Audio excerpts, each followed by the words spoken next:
Imaginez une douceur si moelleuse qu'elles font presque sous la pression de vos doigts.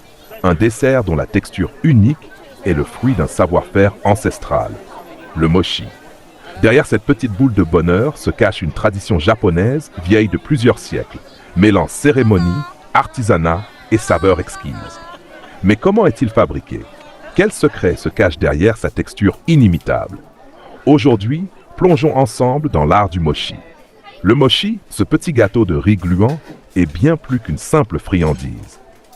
Il est au cœur des traditions japonaises, que ce soit lors des fêtes du Nouvel An, des cérémonies de mariage, ou même dans la culture populaire moderne.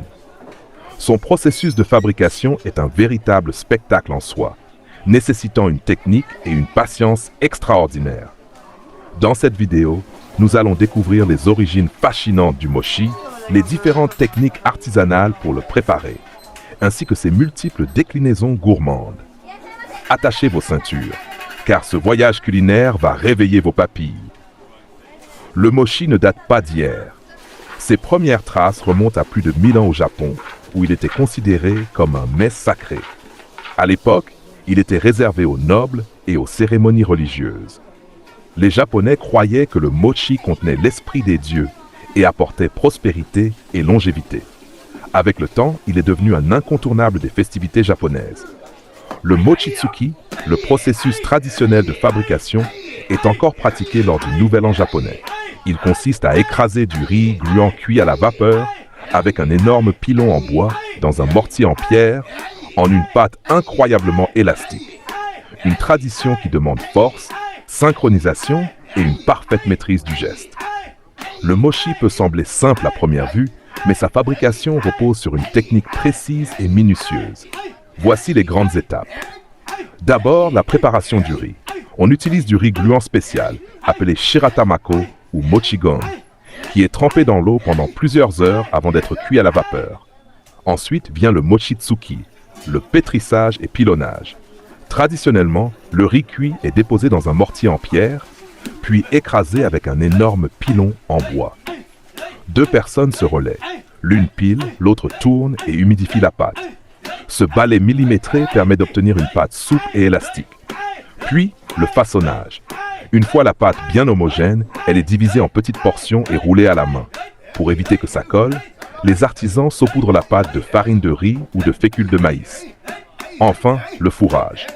Beaucoup de mochis sont garnis de anko, la fameuse pâte de haricots rouges sucrés, de glace ou même de chocolat pour des versions plus modernes. La texture parfaite d'un mochi est douce, moelleuse, mais légèrement résistante sous la dent. C'est cette sensation unique qui fait tout son charme. Le mochi se décline en une multitude de versions, selon les régions et les saisons. Voici quelques-unes des plus célèbres. Le daifuku mochi, un mochi classique fourré avec de la pâte de haricots rouges ou d'autres garnitures comme la fraise ou la crème de matcha.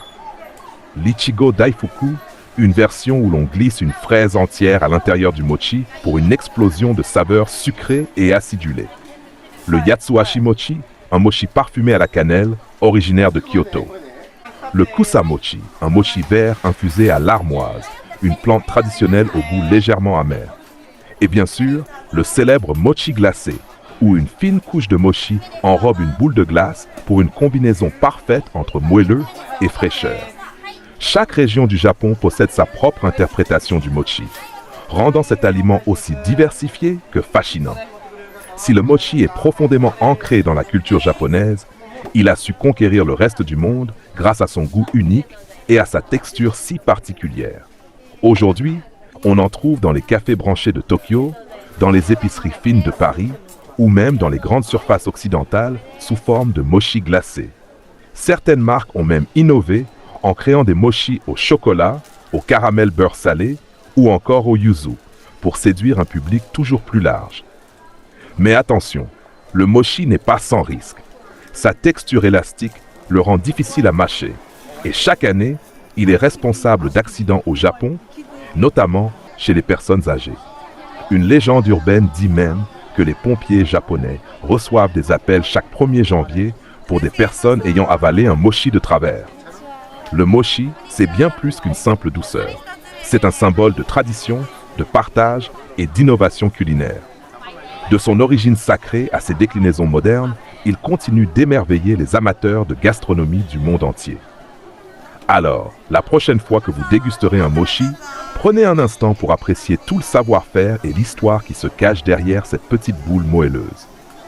Et vous, avez-vous déjà goûté un mochi? Quelle est votre saveur préférée? Dites-le moi en commentaire.